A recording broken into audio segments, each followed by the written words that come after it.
Good evening, everyone. Welcome back. We have not been together in quite some time. And I'm calling our Committee of the Whole to order here at 6 o'clock in Council Chambers. Before we start, I just want to be able to welcome our newest alderperson, Dan McNeil. Thank you for joining our crew, and we look forward to doing more with you. Thank you. We do not have any remote electronic attendance, correct? So we move to board appointments. Mayor's appointment of Scott Race to the Firefighters Pension Board to fill the unexpired term of Brian Vinke to expire April 30th, 2025. Mayor's appointment of Mark Beckwith to the Firefighters Pension Board to fill the unexpired term of Bill Grimes to expire April 30th, 2025. The Mayor's appointment of Dan McNeil, Moline City Council's 6th Ward Alderperson, to the Bi-State Regional Commission as City Council Representative, concurrent with his aldermanic term. And the Mayor's appointment of Alex Burgettis to the CACUP Board to fill the unexpired term of No Hananyang to expire July 31st, 2024. So just to keep you appraised, some of those are attendance issues, applying the ordinance for excessive absenteeism, and some are people moving out of Moline and no longer able to serve on a couple of those boards. And of course, you know, we needed to replace Mr. O'Brien on the Bi-State Commission. So that's how all of that has come to you. All right. Any questions? Okay, hearing none. Do we have public comment this evening, Chief? Yes, Devin White. Thank you. You can just, yep, but he's already told us your name, so go ahead and you have 3 minutes. Sure. I'm here to speak in favor of the City ID program. In 2023, I was disabled. I had a cardiac arrest and multiple seizures that have made it such that I no longer have a valid driver's license. I cannot drive myself back to my hometown of Quincy to get my birth certificates or my passport, and this City ID program would allow me to have identification again, another form of ID for all sorts of uses. Thank you. Thank you so much for sharing that benefit with us. No further public comment, Chief? No. All right. Are there questions on the agenda? We have one change. The COW agenda item 6.1 is being pulled from the agenda by staff, and that's an ordinance authorizing the mayor and city clerk to execute and attest to a second amendment to the development agreement between the City of Moline and Dolan Commons LLC related to the redevelopment of properties located at the northeast corner of 27th Street and Avenue of the city's Moline, Illinois. Okay. So we move to our first agenda item, number 6.2, an ordinance approving the tax increment redevelopment plan and project for the 5th Avenue TIF 15 redevelopment project area. Well, there's a number of us here who could speak on this tonight. Obviously myself, Chris Mathias, Alex Elias.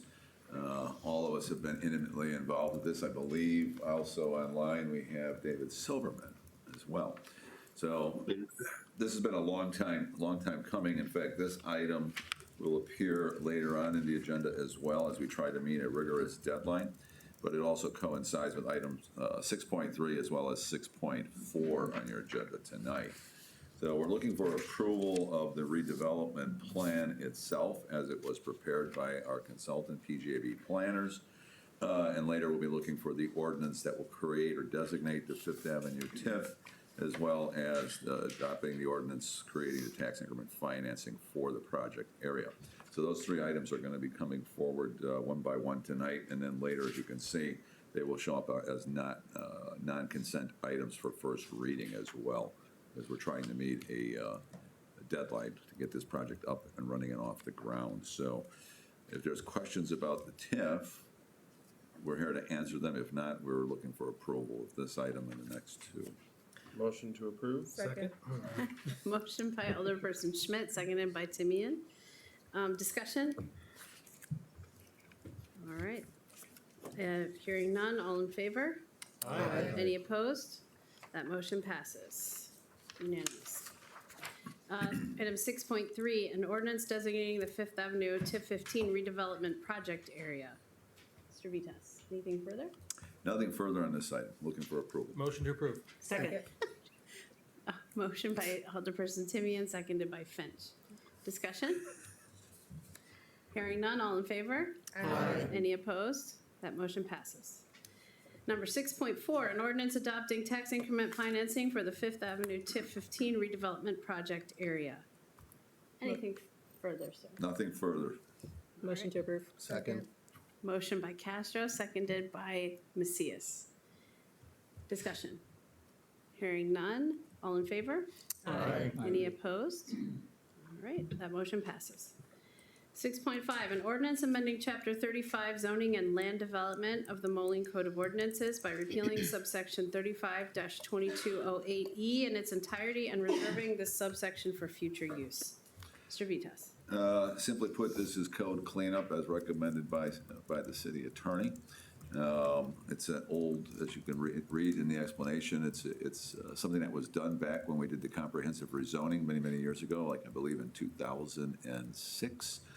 And it remained on the books. It provided an appeal process that actually needs to be removed. So we're recommending approval. Motion to approve. Second. Motion by Finch, seconded by Murphy. Discussion? Hearing none. All in favor? Aye. Any opposed? That motion passes. 6.6, an ordinance amending Chapter 35 zoning and land development of the Moline Code of Ordinances by enacting an amendment to the zoning map incorporated therein as Section 35-3103, the 3,400 to 3,600 blocks and 4,100 to 5,300 blocks of 38th Avenue. Mr. Vitas. We are seeking approval from council this evening on the rezoning as it's been presented. This was an amendment that was brought forward actually by Chris Mathias, who could speak to this quite eloquently, but it does put property back into play that is currently zoned for use that is probably inappropriate for that corridor right now. So it puts it back into commercial use, and there's interest. And Chris, if you want to elaborate, it'd be great. So just a couple things I want to add to this. We did have a neighborhood, basically a neighbor meeting back in December before we even went to Plan Commission. Opportunity for everybody to come in, property owners to discuss. We didn't receive any negative feedback. We did have a couple questions on traffic and answered those. And then the only other thing I'll say is that this, it preserves all those office uses that are happening there now, but it's really giving these property owners more retail, restaurant options. It still preserves the right if they want to pursue multifamily in these old office buildings. They can apply for a special use and pursue that too. So it really just, we're seeing already interest from those investors out there, those property owners. And so they're very happy with this as well. And hopefully it kind of opens up business again on John Deere Road. So we'd ask for your approval, and Plan Commission also recommended the same. Thank you so much. Motion to approve. Second. Motion by Alderperson Timian, seconded by Razak. Thank you. Discussion? All in favor? Aye. Any Aye. opposed? That motion passes. 6.7, an ordinance amending Chapter 16, Libraries of the Moline Code of Ordinances by enacting one new Article 3 Moline Compass Program to establish a City of Moline Compass Program. Mr. Macias, as a co-sponsor with Ms. Finch, could you take it away? Sure, yeah, explanation, this is basically a municipal identification program. It would be a local government issued ID, offered to Moline residents so that they could actually take use of our services. And it's got a number of different other purposes. There's a lot of benefits to having these, where it can double as a library card. Also, kids can get it through their parents. They can actually get an ID that can have a contact information in case they're lost, or any medical emergencies that could also help first responders. But such IDs will not supersede any federal, state, or other governmental laws that you cannot get into a bar or basically purchase alcohol or get on a plane or buy tobacco. It's simply put as just an ID that is recognized by our local government. Thank you. I can add. Just, we need a motion, and that, oh, but you're presenting. Thank you. Got you. Got you. I was just going to add to what Mr. Macias said. This is definitely a Moline perk. So not only does it help emergency personnel with the identification process, but then it also connects Moline residents with services that the city of Moline has to offer. And just speaking to parents were excited that this was another tool that they can use in their family resource box. So I think it's a great program. Thank you. All right, is there a motion? Motion to approve. Second. Motion by Timmy and seconded by Razak. Discussion. Yes, Ms. I Ketchum. just have a couple of questions. Are there going to be any additional staff needed at the library to administer and maintain the program at all? When talking with Brian, the director of the library, he mentioned that their frontline staff should be able to handle it. Maybe you can. Brian's Do you here. want to come up? Yeah. Thank you, Brian.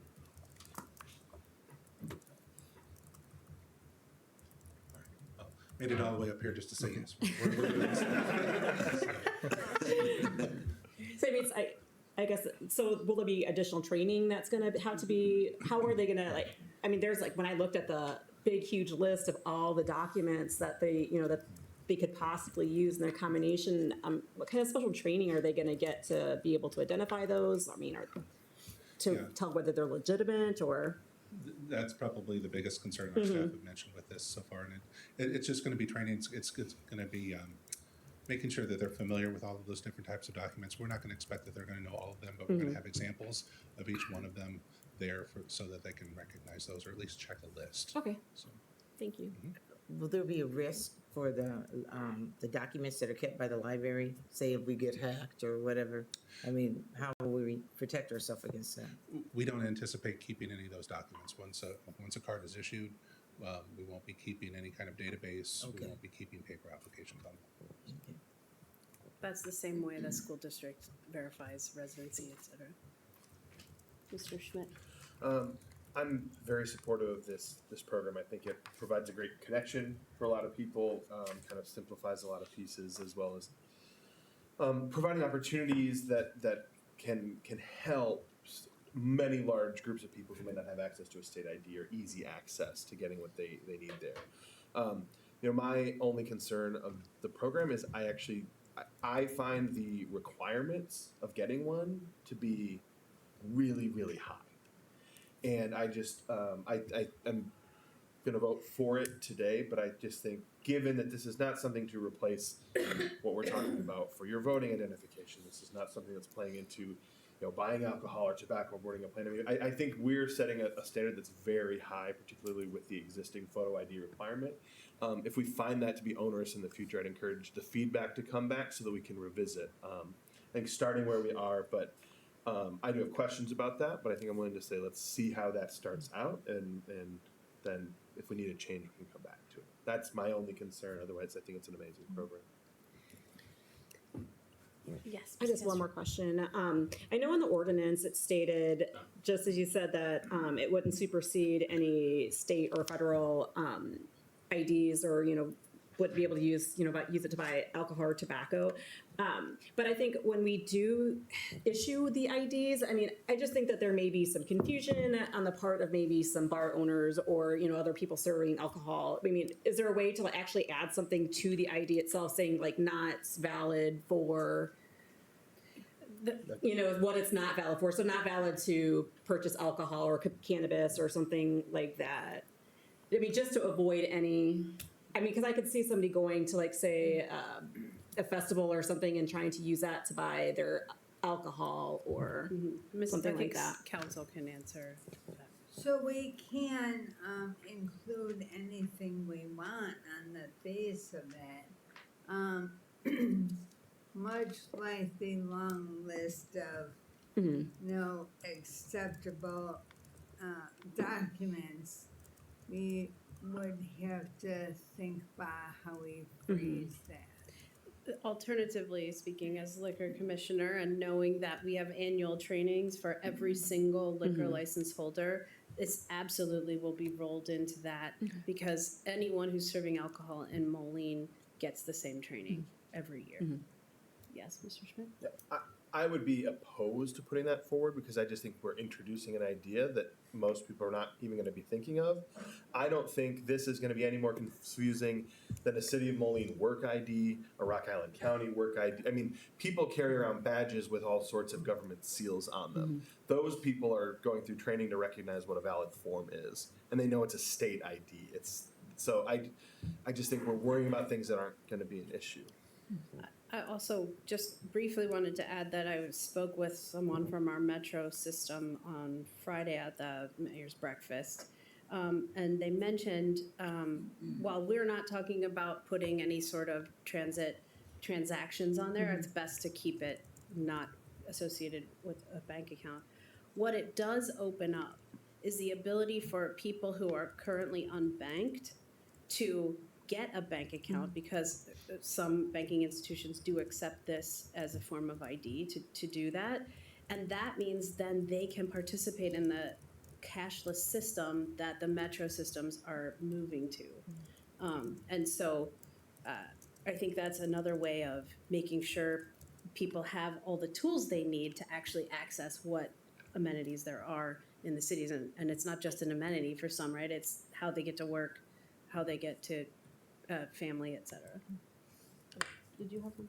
Nope, I wasn't sure if that I'm was good. you. Yes, Mr. Tumian. Thank you, Your Honor. I would add to that going monthly billing for the city.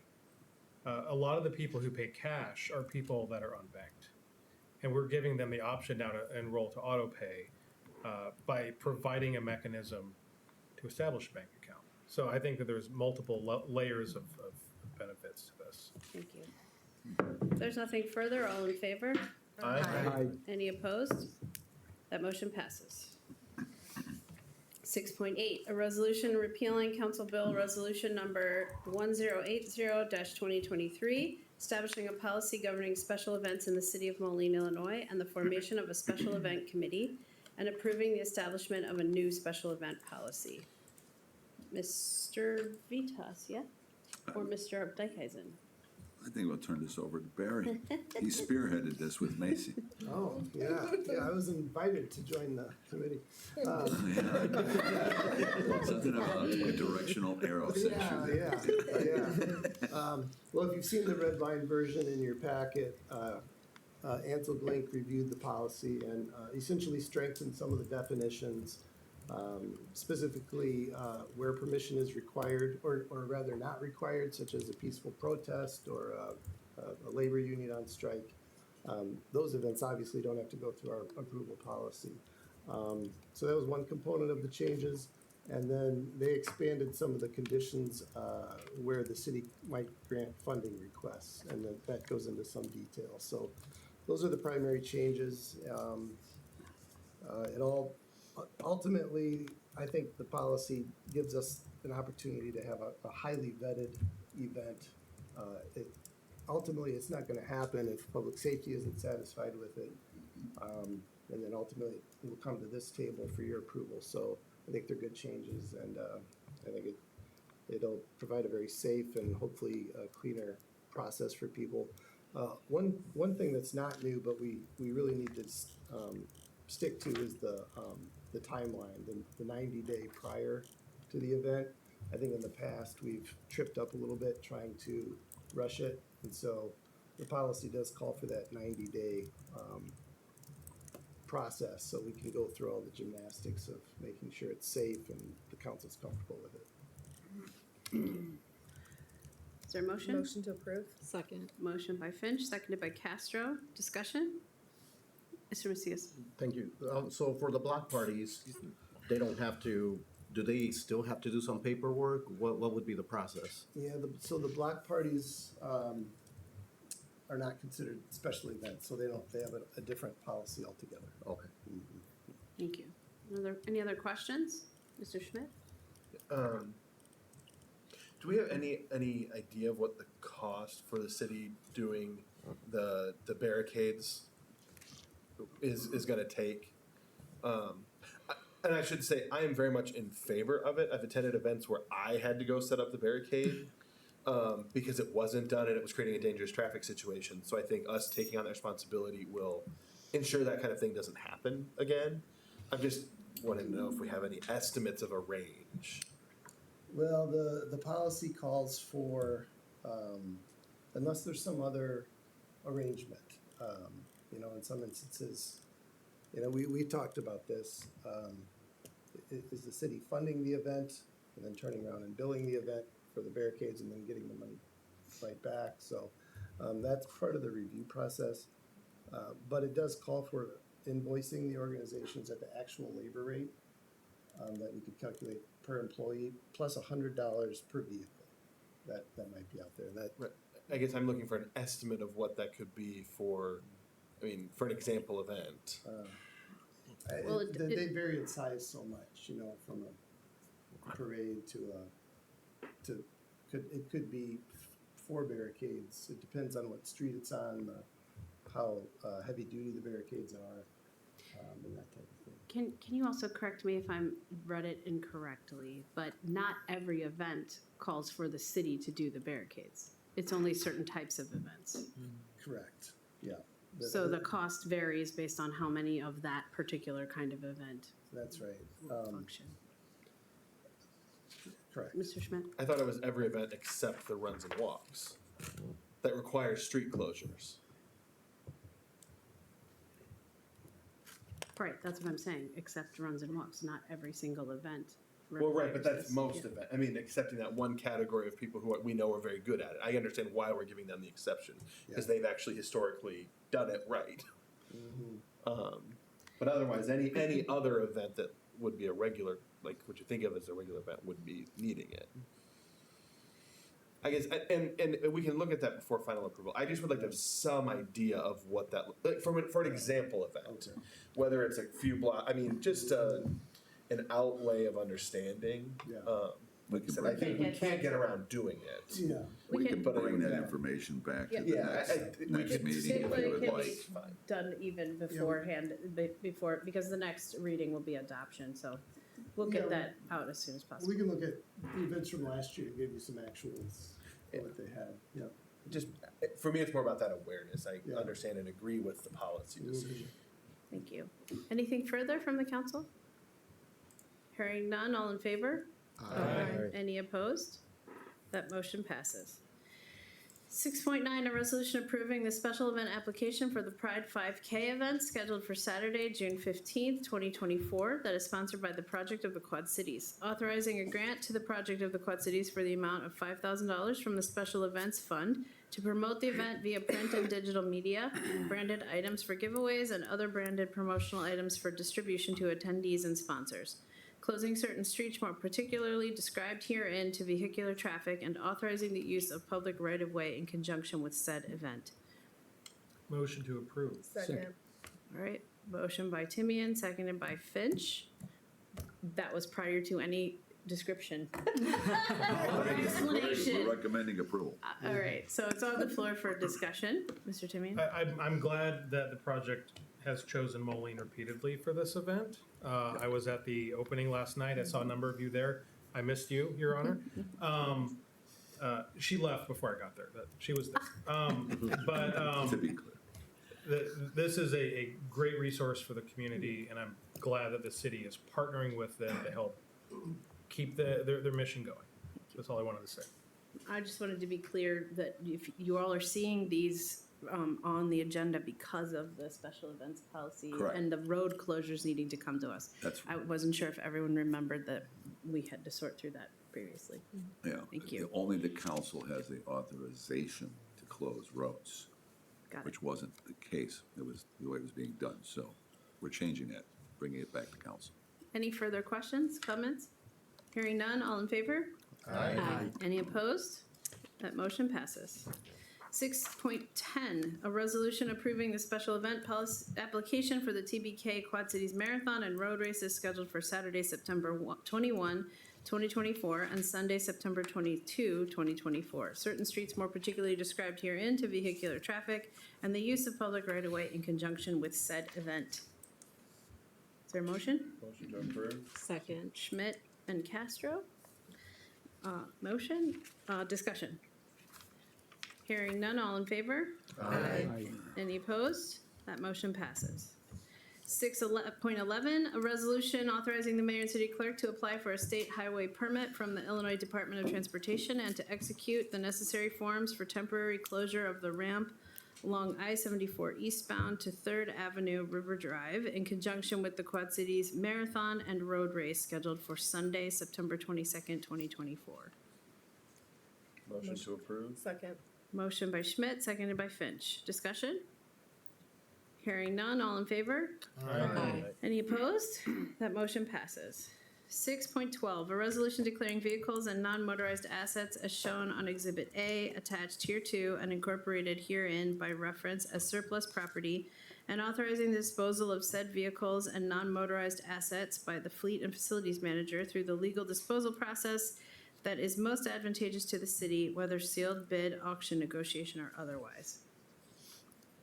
Mr. Vitas or anyone? Pretty much standard practice, and it's required that as we dispose of any of our fixed assets, that the city council has to take a vote.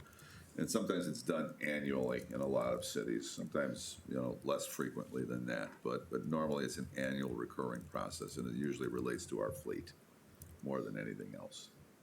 Thank you. Is there a motion? Motion to approve. Motion by Finch, seconded by, Didn't know second. Okay, second. seconded by Razak. Discussion? Hearing none, all in favor? Aye. Any opposed? That motion passes. All right, we are to our informationals. Fun stuff. Yes, Mr. Griffith. 7.1, Urban Forestry Management Plan and Tree Grant Opportunities. Yes, thank you. So originally, I talked to Bob and Barry and wanted to go page by page with this. Since it's 107 pages, I decided we'll just go through a quick synopsis of it. So this was a grant that we got through the IDNR through the help of Morton Arboretum. We hired Great Lakes Urban Forestry Management Company last spring / early summer, and I've been working on that with them and our park maintenance staff ever since. We approved, the park board approved this plan back in the fall, and some pictures from it. So the first one on the left shows the different types, the top 5 most types of trees in Moline. We were very fortunate because of how many ash trees we had. We had a lot of ash trees, with over 500 of them that we had to remove. But if anything ever happened with the maples, we would be in serious trouble because we've got over 2,100 of them that are in public parks and right-of-ways. Part of this plan talks about more diversifying the amount of trees that we have in Moline. Now, we do have over 141 different species, which I thought was pretty cool. So we're in charge of a total of 5,199 trees in public parks and right-of-ways. We have identified 322 different places to plant trees throughout Moline. I just said 141 trees, and I thought the value of the trees that we are currently in charge of is just under $17 million. So that's a pretty big asset to our community. Mission statement, I'm not going to read that, but I think you guys have read through it and kind of understand it. This is our master plan for forestry in Moline. This gives us real life numbers. This gives us a blueprint. This gives us goals and national standards that we can follow. And then we can say, why are we doing this? And then we can explain it to them, or we can refer them to the management plan that will be on our website. And it just backs up the data that we're trying to do. So like I said, we've got 5,199 trees. One of the cool things I thought was the equity score for tree cover in Moline is 85.6%. But as I'll show you, as one of the grants that I would like to apply for, there are parts of the community that are disadvantaged and don't have that tree cover. And one of our goals is to increase that 85.6% up into the 90s over the next 10 years. There's a bunch of maps and pictures in there, shows heat islands in Moline, and then it gives us budgeting numbers for tree removal, prunings, and plantings. We've spent a lot of time in the last 4 years taking out ash trees, doing tree cleanup for the derecho back in 2020, several wind events over the last couple of years. But as some of the other slides that I'll show you, we haven't done a good job about tree planting. And then part of this grant is an ordinance update. So I've worked with Ansel Glink about that. That will be coming back at the end of this month for approval. That will make the ordinance line up with our management Okay. Any questions over that? That was not very much information, just a little bit of time. But if there are any questions, might not be the best person to answer it, but I will get you the answer that you need from me, okay? Okay. Anyone from the council? Yes. How are you defining disadvantaged area? So it's based off of tree cover. And then there's a map that shows a couple of slides that shows the green space in Moline, the green shaded area, not green space, of the areas that are disadvantaged. So between the state of Illinois, they, as part of this grant opportunity, put together that the areas of the disadvantaged areas. I don't have a really good So great answer for disadvantage that. just means like there's not as many trees in Correct. that area. Okay. That's what creates the heat islands, which Correct. is bad for our whole ecosystem, right? Absolutely. Okay. Ms. Finch? I have something that I would like to add to what Eric said. In the 107 pages of wealth of information that was in there, I was looking for something specific and I didn't see it. So I jotted down some notes and I'd like to share it with the council. I'm a child of the 80s and 90s, so we know reduce, reuse, recycle, plant trees, and the importance of the rainforest. That was taught in schools, but there was other things that were not taught in schools, and we have to find out the information for ourselves. So when we look through that and we see, why are there heat islands? Well, if you're thinking to yourself, well, that kind of sounds like a relic of redlining, you would be correct. So redlining was a racially discriminatory housing policy established by the federal government during the 1930s, and this practice took place until 1968 with the Fair Housing Act. Redlining caused decades of inequities, having a stark effect on green spaces that are important for public health. Heat islands tend to be 10 to 20 degrees hotter. Wealthier areas have 65% more tree coverage, whereas communities with color have 33% less tree canopy coverage. As stated in his presentation, trees provide cooling, filter air pollution, and absorb stormwater runoff. Low income means the lack of and an inability to afford essentials like air conditioning. When we see filtering air pollution, I'm sure we can all close our eyes and imagine a factory. Well, what's around the factory? What community is around that factory? What is the density of the trees in that area? I'm sure we're probably all imagining the same thing. So, and it's all done by design. Protecting our environment is just as important as protecting the most vulnerable in our population. Yes, this addresses the issues of climate change, but this also helps correct racist policies where the intent was to harm certain individuals. So I just think it's another piece of the puzzle that he was presenting. So. Thank you very much. Keep that in mind when I get another slide or two. I think that kind of works well All into right, it. great. So by having this urban forestry management plan completed, we now open quite a few different grant opportunities that before we really didn't have the data to back that up. So there's 2 rounds coming up. There's one that's currently out. It's through the Inflation Reduction Act. Moline Arboretum is putting out the grant as well. It's a non-matching $25,000 to $150,000 with 2 rounds. So one is due March 1st, and then the next round will come out, and then we'll have another round that'll probably be due sometime in July or August. This one is due March 1st of 2024. So if this council believes that I should apply for this grant, I'll bring it back on the 27th for approval. I will need a letter of recommendation from the mayor, but you've already done that once for our management plan, so I don't think that would be a big deal. There's several different categories that we can apply for. So you've got increasing canopy cover in disadvantaged areas of the community, improving forestry health in the disadvantaged areas of the community, and then creating or implementing community forestry programs that will benefit the disadvantaged areas of the community. And so I did list a couple other grants that we have that we can apply as well, that just because we'll update the ordinance and we have the plan done, that it'd be really easy to submit ideas from that grant. So Moline Arboretum actually came and met with Rock Island and Moline Parks and Recreation and said, this grant is made for communities like you. Moline has 35.87% disadvantage. As you can see, it's the green sections that are closest to the river. Rock Island's just under 43%. And they said, you need to apply for this. What are your ideas? And the first thing that came to my mind and staff's mind is a forestry operations manager. As you can see by what we have listed here, what we did in 2023 compared to what we should be doing in 2024 based off of the management plan, we're not coming anywhere near those numbers. We have spent a lot of time cutting down trees in the last several years, and we just haven't kept up on planting those trees. Right now, we have about 4 different people trying to do a little bit of forestry between myself, park operations manager, the arborist, and the crew leader. Similar to what they did with streets and sanitation, they were able to split that out, offer a better service.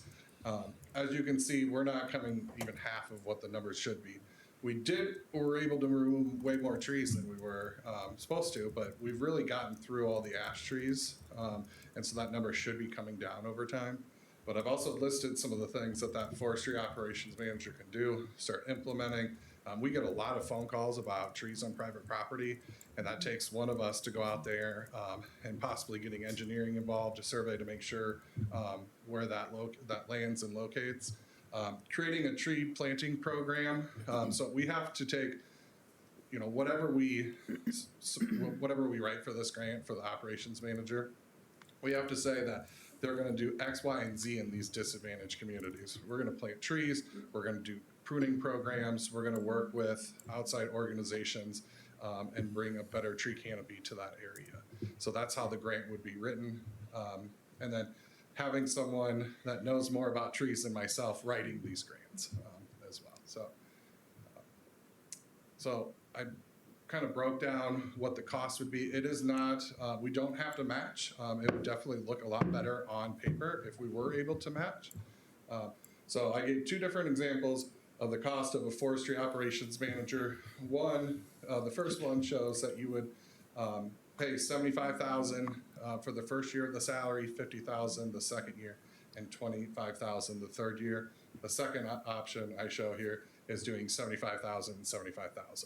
The way I propose to pay for this is we've got a pretty good size tree budget that we have not been able to spend it since I've been here. So we always pull the more money forward every single year, spend it, and then keep pulling it forward. As you can see, in 2023, we pulled over 215,000, and then this past year it's about 238,000. So I would like to propose that we pay, that first 36,000 from our budget right now, and then plan accordingly going forward. Questions? Concerns? What do you think? Mr. Timian's thumbs up. Yeah. Thoughts? We do need to give some feedback. Yes, Mr. Vito? Yeah, I want to add one comment too, and I know Denver had to contend with this during the recent snow events we had back to back in the blizzard. Tree maintenance is critical. I mean, we had a large number of trees that lost limbs and fell onto the roadways. One, that's dangerous to begin with. A windstorm can do the same thing, but the snowstorm had the same effect. And it literally stopped snow removal operations. I mean, we had to stop those routes, and we had to get crews in to remove trees. And not to interrupt too much, but even our fire department had to get out and run through the snow to get to an electrical fire, if I recall properly, right? Because a tree was blocking.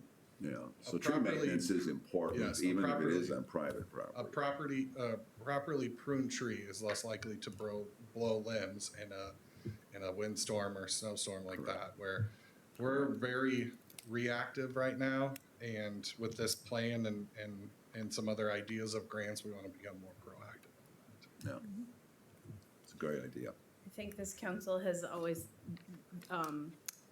wanted to be more proactive than reactive, so this looks like a good plan, but council? Yes, Mr. Macias? Thank you. And I think just the pruning alone will help beautify our neighborhoods. And is it true that planting more trees also even helps in reduction in crime? I've seen stats like that. or I've heard about them. Sounds good to me. But yeah, you can find that.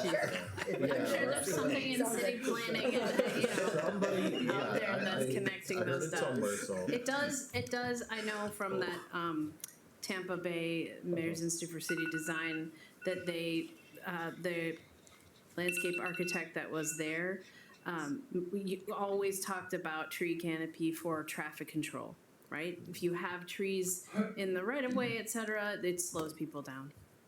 I mean, not because they're trying to get around, just because it obscures views, so you have to drive slower to, I think that was the thinking. Mr. Timian. Thank you, Your Honor. I live in a neighborhood that was a victim of the ash removal. The streets used to be lined with trees. Now I'm the only house on the entire block that still has trees in the right of way. Wow. It adds a lot to the neighborhood, heat reduction, all the things you've mentioned, but just getting this program in place and someone to manage it so we can start to replant some of these locations, I think is super important. Ms. Castro? I just wanted to say that I love this idea. I'm all in favor of it. My only comment is that where you had said that creating a planting program with a cost share, just kind of speaking to Ms. Finch's comments earlier. I hope that we can maybe work in there somewhere for like people who are either low income or maybe a little bit disadvantaged, where we would cover the whole cost, or if there was a way that we could kind of work that in there too. So the idea that we came up with came out of Chattanooga, Tennessee, where if, let's say, a tree to have planted is $400, that they would pay, $50 to $100 of that, and then they would take on the responsibility of watering it. The way I'd like to tailor it to our community is if you fall into that disadvantaged area, the tree is free. Great. Okay. Thank you. Mr. McNeil? A question about the grant. There was a slide that had the 3 categories of where you apply for the grant, all related to like more impoverished neighborhoods or vulnerable families. Is that right? So if this position is hired with grant funds, the time is focused there? Not all of it, no, not for staff. So if we said we were gonna do $150,000 for tree planting, all of the 150,000 would have to plant the trees into that community. We have to show with hiring this position what they would be doing in those areas of the community. Thank you. So just to keep it simple for me, this is a grant that would fund the position as well as the plantings. No, we, Okay, the plantings would be part of our budget. Oh, right, okay, and Yep. part of what we're Yep. carrying. So if we don't get this first round, they're anticipating not everyone getting funding in the first round, but then pretty much anyone that was left out would more than likely get the second round. But I'm hoping to be able to get both rounds, and then we can build up and say, we're going to do $150,000 in tree plantings. That'd be a lot of trees, but or prunings or something unique with the branches or something like that. So. It would be really wonderful if there was a way for you to help us tell our residents how this program will save them money, right? You've mentioned the heat and having to pay for air conditioning and all the ways we have to manage the heat, right? Which comes out of their pocketbooks. So how does planting these trees, like what does the dollar amount equal that we can save in energy costs? That would be really helpful, I think, for the whole council as we, if they get questions about this kind of program and why we support it, that kind Yeah, of I think once we start rolling out the tree planting program, I think that would be a great opportunity to say this is why we plant trees and give the examples of it saves money, it cuts down on water going into the storm system, and It always helps if we have specifics. Sure. Thank you. Mr. Timmy. Thank you. This ties into this. What kind of outreach is planned? If we get the grant and we get to hire the person, we can start this. I imagine we'd need a big social push, like want a tree in your yard, to get the interest, the low hanging fruit first. Yeah. I definitely don't think that will be a problem. We have a lot of people that inquire about it quite a bit. It's just to plant 180 trees would take a lot of time and effort, and it's not as easy to say, okay, I want to plant a tree right there. There's a bunch of rules of how close it is to sidewalks and utility poles and whatnot. So it would take quite a bit. it's something that's needed. Thank you. Anything further from the council? Thank you Cool. very much. Thank you. All right, 7.2, the 2022 to 2024 Action Plan Dashboard, Fiscal Year 23 Final Report. Mr. Vitas. Well, we've reached a milestone. If you think back to 2021, when you, many of you joined the council, with the former council members and then with new council members today, we finished the first go-around, the 22, 23, 24. I mean, we're there. And what did we achieve? Right? It was a very ambitious plan back in 2022 when it was put in place. It's a $27 million supported budgetary plan. That's how much we spend on our strategic plan. And out of that $27 million, it represented 85 different goals or projects that the council wanted to see happen. Today, as you can see in the report, 45 of the 85 are completed. 90% of the, or 13 of them are at 90% completion and will be completed very shortly, leaving 4 that are about 75% complete and 10 that are 50% completed. So statistically, we've done great. I mean, we've had results. As you go through the report, and this really, it goes across, it cuts across all departments. It's not just a department. It's not just the executive offices, you know, and all of the divisions within it, but you know, engineering and public safety and utilities and public works. This was a huge lift. It was a huge team effort. So as you go through there and you can see page after page of the strategic goals that were completed, I think it sets an example not only for Moline, but for the Quad Cities as a whole. I don't know of anybody who's doing this level of reporting, and maybe they are, maybe they're not, but we have something to be very proud of here. We have results that have been tested. We did this without going into the red. We end the years with additional resource always. So we're able, because of our financial position and our conservative approach to budgeting, to plan ahead, not just for 3 years now, but 10 years. That's another thing that we did differently. We talked about a 10-year scenario, which speaks to the future of the community more than it does to the past or where we are right now today. So we have that also going for us, and that's what helps to build these strategic plans. So I'm not going to belabor every little detail in here. You don't want me to do that. But I do want you to be proud of where this council got to, because this is not easily achieved. And I think you need to be proud of that staff as well, the directors and the teams that work for them, because without them, we would not be here either. So I want to thank you for your efforts in allowing us to plan the future of Moline and deliver that future to you. But I also want to thank the directors and literally all the employees who make this possible. So unless there's questions, I'm not going to go any further All than right, that. thank you. Anything from the council? We'll just echo his thanks of staff, for sure. Okay. 7.3, February's status and information report. Okay, so our first report for 2024, if you take a look at it, for January, you can see things, we hit the ground running right away. I mean, all of a sudden, you take a look at it, and projects are getting completed. And I think these are important. We did hire an administrative assistant to help coordinate and run our rental housing and neighborhood improvement program over in the CED department. So that was a big first step, and Maddie's doing great work over there. We implemented in engineering something that everybody was excited about, and that's this Ion Wave, which is an electronic bidding system. So it takes a lot of the paper out of the process, and we're looking at spreading that around, not just in engineering, but using that system in other departments as well. Again, efficiencies and streamlining. All of the parking leases, except for one that we're working on, that hasn't been updated since 2010. All right? So only one needs to be completed, and Margaret and I are on that. So all the other parking leases that were suspended during the pandemic have all been brought up to date and people have paid. And that is not only important in terms of bringing the revenues into the city properly, but from a GASB reporting standpoint, as Carol pointed out to you, that was a new pronouncement, a new rule and regulation that we needed to fulfill. So it's very important that those leases got paid, and we're in good shape now. It was a bit of a struggle, but we got paid.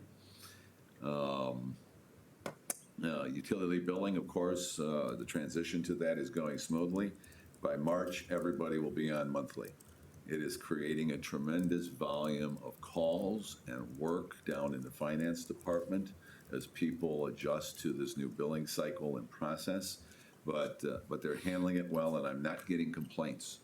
So that means they're doing their jobs down there. It's been quiet, so that's a bonus. The year-end payroll reports, of course, are out on time, which is always important. That's a requirement by federal law. We got that. And then the Blackhawk College Safety Summit, Human Resources attended that. There's a big push this year to have Human Resources really start to enhance our training programs, whether it's DEI or whether it is FOIA. It doesn't matter. There's a whole litany of training programs that we're looking at. And Leah is hard at work recruiting an HR manager.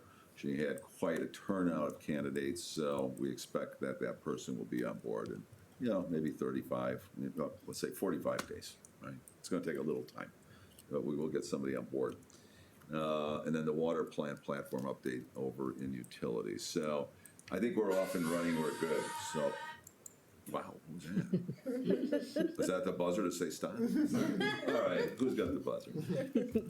All right, I think you're gonna need to put the 3-minute clock up for me.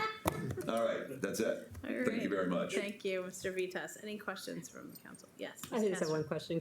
What is, do we have an estimate of when the broadband is going to be completed?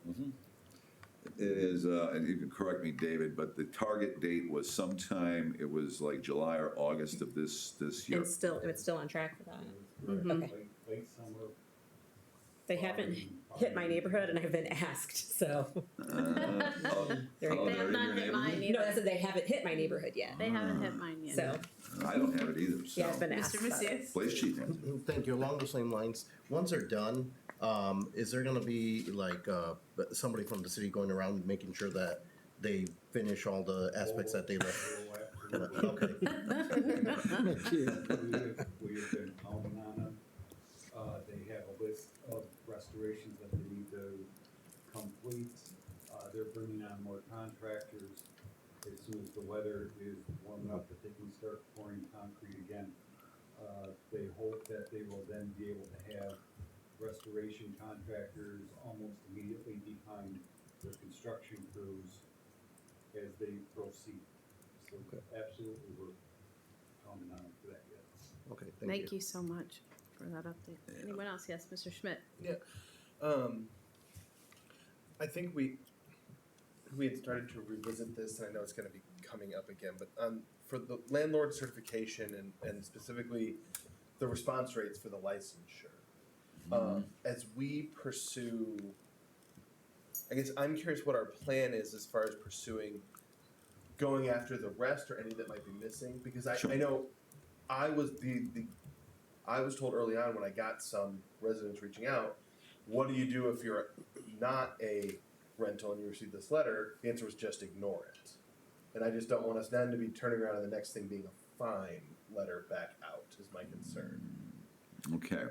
Because I think that advice we may have gotten in the first week was maybe, as opposed to what we should have asked people to respond and say, sure. Not rentals. Yeah, I mean, we had a pretty decent response rate, surprisingly, based on the number of letters that went out, but we didn't get them all. And we did have people who notified us, no, this is not a rental, I don't rent this property out, I live here, or my child or my daughter lives here, or my grandparent, my father or mother. Our ordinance exempts them, right?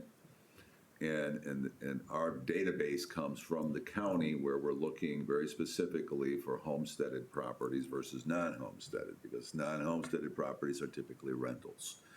So, but you can only have one homestead, so you could have two houses, right? And one you have your kids living in. Well, that one doesn't count, the way our ordinance is structured. So there's this cleanup process that we're gonna go through probably for the next several months. And I would say we're gonna probably go through this process for at least 2 years, because the rental market changes. It's gonna be an ongoing process of tracking this. It's a very difficult thing to do.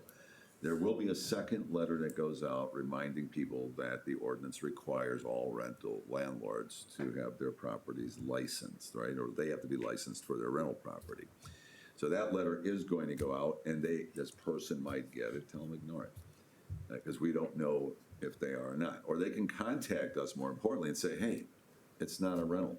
Well, And then I'm we're wondering keeping if a we list of should those. ask that, because what I don't wanna see is then the third letter. There will be a is your third notice letter of too. fine, Right, that's, if someone who is being told to just ignore it and then we end up sending a fine letter, that's what I'm concerned They should about. contact us. I mean, it really. Well, then I what it guess that's comes what should be in down the to. letters. Yeah. And I know it wasn't in the first Okay. one.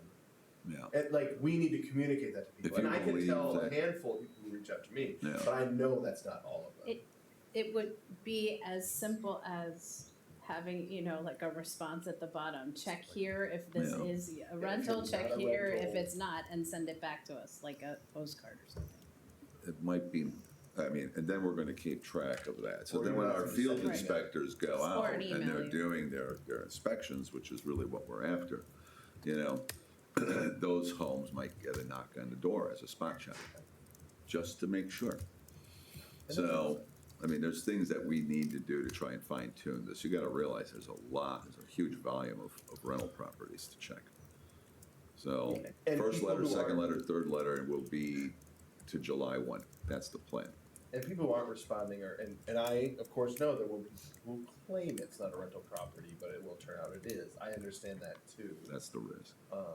But it is, allowing people to, like I said, let us know and telling them they should let us know before we show up with a fine.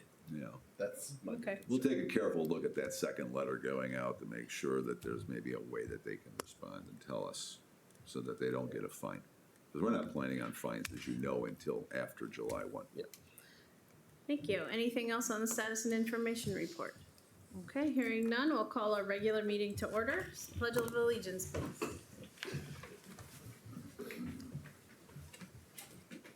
I pledge allegiance to the flag of the United States of America and to the republic for which it stands, one nation, under God, indivisible, with liberty and justice for all.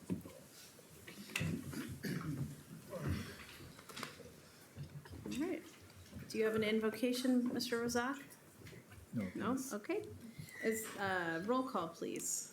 Alderperson Murphy, Present. Macias. Present. Razak, Present. Timian, Present? Finch, Present. McNeil, Present. Castro, Present. Schmidt. President. Your Honor, I request the approval of Committee of the Whole, Council, and Executive Session meeting minutes of January 23rd, 2024, appointments made during Committee of the Whole on February 13, 2024, and consent agenda items 13.1 and 14.1 through 14.6 inclusively. Motion to approve the Second. consent agenda. Second. All right, motion by Schmidt, seconded by Finch. Roll call, please. Alderperson Razak, Aye. Timian, Aye. Finch, Aye. McNeil, Aye. Castro, Aye. Schmidt, Aye. Murphy, Aye. Macias. Aye. 8 ayes, no nays, that motion carries. Non-consent agenda resolutions.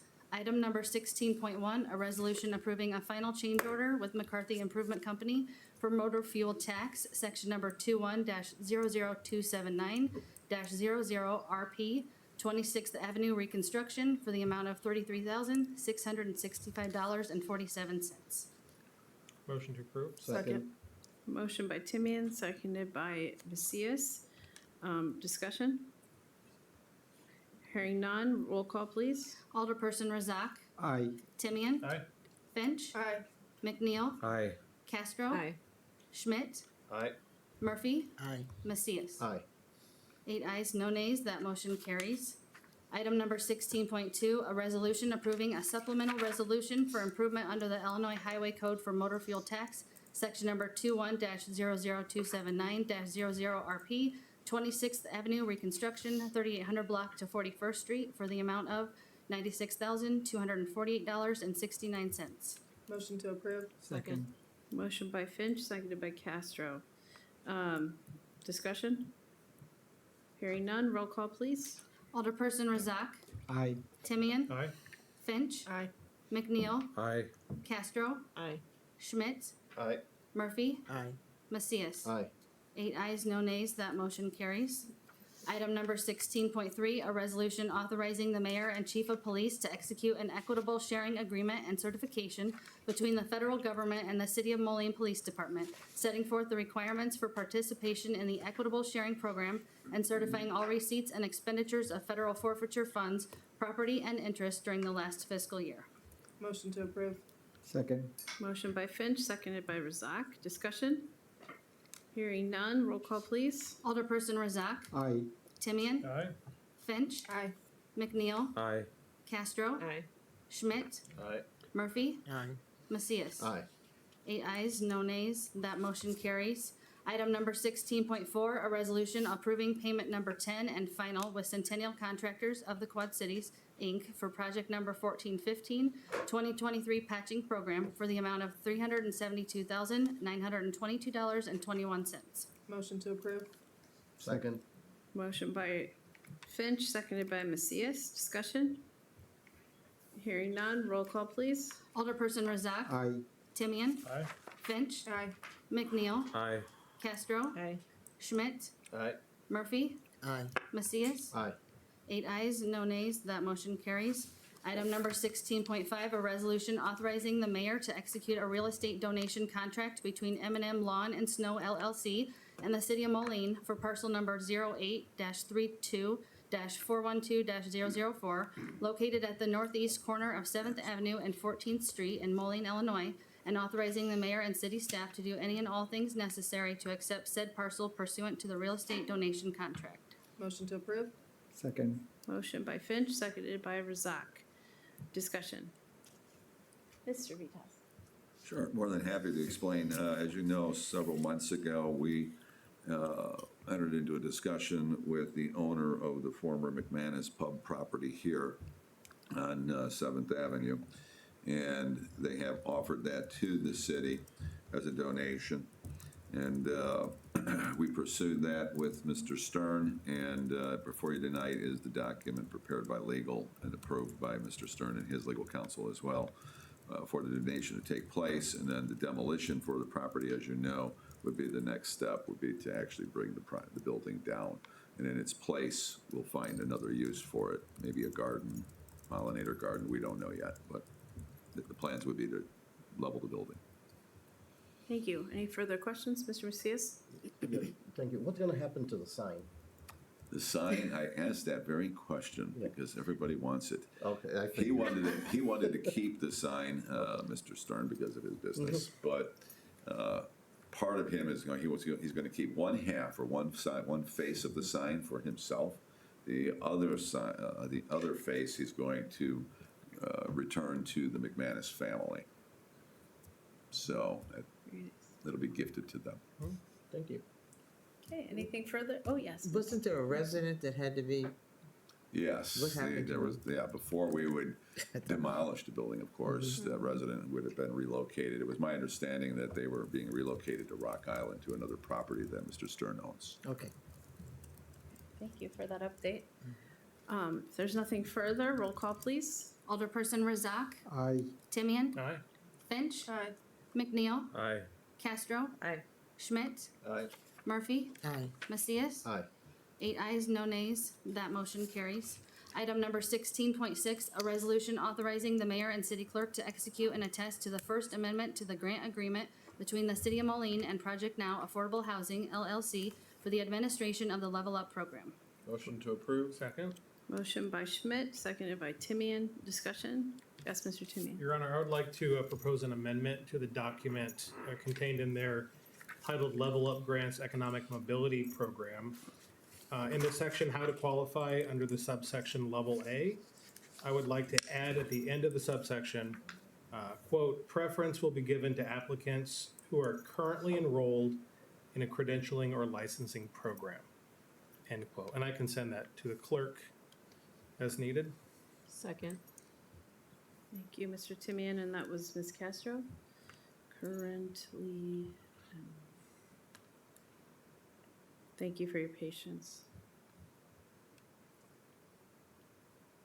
All right, so we have an amendment that it's been a while since we've had an amendment. I need a refresher.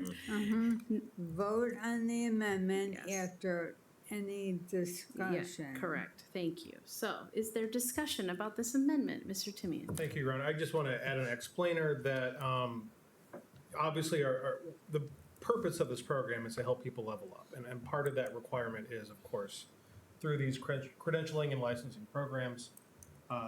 That's the perfect world. We don't always hit it, but we would like to add preference to those people when at all possible. Thank you. Anything further? I'll just state that I appreciate the partnership that's been established by staff and those who worked on putting this together, so that we are at a place where these kinds of adjustments can be made so that the most people can be helped. I do know that Mr. London, Reverend Ford are going to engage in a longer-term recruitment for families that qualify, especially based on a wonderful conversation we had with the school district and the particular needs that they are seeing every single day with folks coming to their intake center and registering in our district. So I just wanted to provide that small update. Mr. Schmidt. Could we please have the amendment repeated one more time? Absolutely. In the section how to qualify, under the subsection level A, I would add to the end of the subsection, quote, preference will be given to applicants who are currently enrolled in a credentialing or licensing program. Okay. Thank you. I just wanted to verify for myself and how I was thinking about it as I was reading through the old language versus the new language. That is a more simple way of saying, but that it includes a large range of credentialing licensing programs. So that's what I was wrestling with in my head. Thank you. Okay, if there's nothing further, roll call, please. Alderperson. And this is on the amendment. Thank you. Alderperson Razak. Aye. Timian. Aye. Finch. Aye. McNeil. Aye. Castro. Aye. Schmidt. Aye. Murphy. Aye. Macias. Aye. Thank you. Any further discussion on this item? Hearing none, take a vote for the motion as amended. Alderperson Razak. Aye. Timian. Aye. Finch. Aye.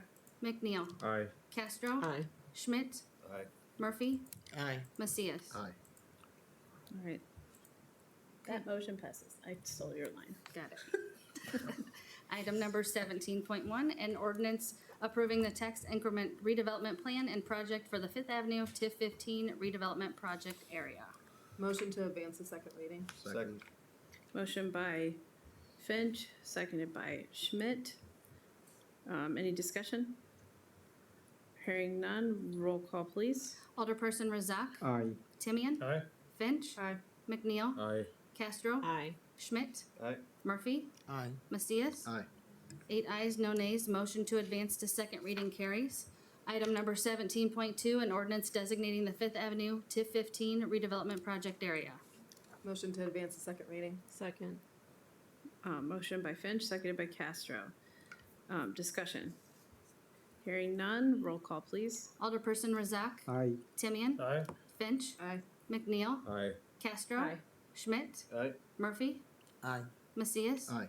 8 ayes, no nays. Motion to advance to second reading carries. Item number 17.3, an ordinance adopting tax increment financing for the Fifth Avenue TIF 15 redevelopment project area. Motion to advance the second reading. Second. Motion by Finch, seconded by Schmidt. Any discussion? Hearing none, roll call, please. Alderperson Razak. Aye. Timian. Aye. Finch. Aye. McNeil. Aye. Castro. Aye. Schmidt. Aye. Murphy. Aye. Macias. Aye. 8 ayes, no nays. Motion to advance to second reading carries. Item number 17.4, an ordinance creating a PACE area and establishing the Illinois Finance Authority Property Assessed Clean Energy Program for record owners of property that from time to time may voluntarily request the levy of special assessments to secure the financing or refinancing of their PACE projects, authorizing program administrators to act thereunder, designating the Illinois Finance Authority as the sole issuer of bonds and notes, and approving related matters. Motion to advance to second reading? Second. That's motion by Timian and seconded by Macias. Discussion? Oh, sorry, I misheard you. Thank you for correction. Seconded by Razak. Discussion? Hearing none, roll call, please. Alderperson Razak, Aye. Timian, Aye. Finch, Aye. McNeil, Aye. Castro, Aye. Schmidt, Aye. Murphy, Aye. Macias. Aye. 8 ayes, no nays. Motion to advance to second reading carries, and that is all I have this evening, Your Honor. Thank you. Miscellaneous business. I will try to keep it short, as I know we do have executive session. I just wanted to alert you to a potential special meeting in the coming weeks. That's if we have a development agreement for our PAR Industries project. We are really working hard. In fact, the Plan Commission is having a special meeting next week to make sure all the steps are done in time on the calendar that is most preferential for our partner here, PAR Industries. And so we need a majority of folks. I will doodle poll you all. We have done, just for those of you who haven't been here before, when we've had special things that are under deadlines, once in a while we'll call a special meeting just for that item. One time it was at 8 a.m. on a Friday morning.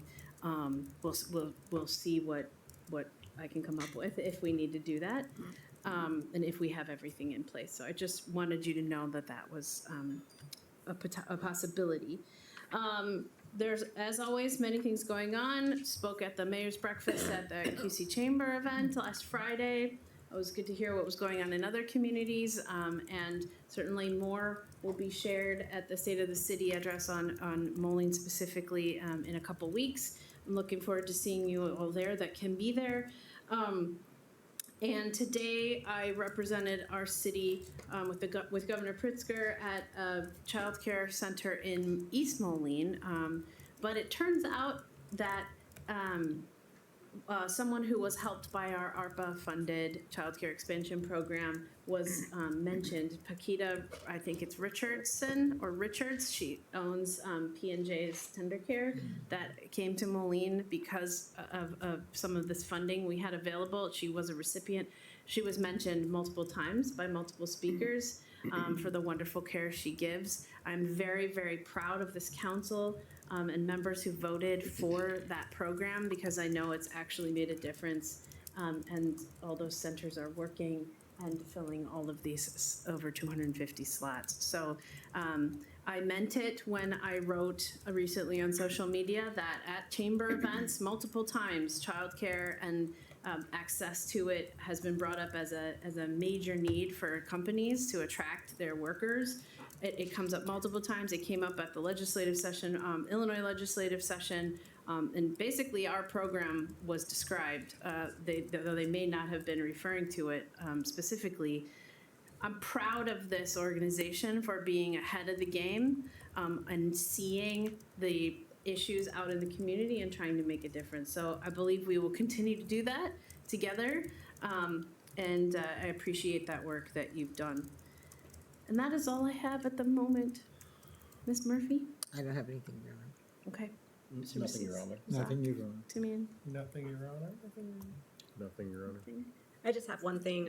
I just wanted to make sure that everyone knew that on Thursday, February 22nd, the Moline Human Rights Commission is hosting a scam seminar, which is going to take place at the library at 6 p.m. So not this Thursday, but next Thursday. They're going to have representatives from Moline Police and IT there to kind of talk about ways to not be scammed online. I think that their main target is maybe elderly folks or people who might be a little bit just not aware of how to do things online, but open to everyone. So we'll need to coordinate with staff, Mr. Dijkhuizen, with our PR on this, because I think the library created an event for it, but that's all I've seen. Yeah, but we should be pumping this out on our social media and what have you. Yes, Mr. Cease.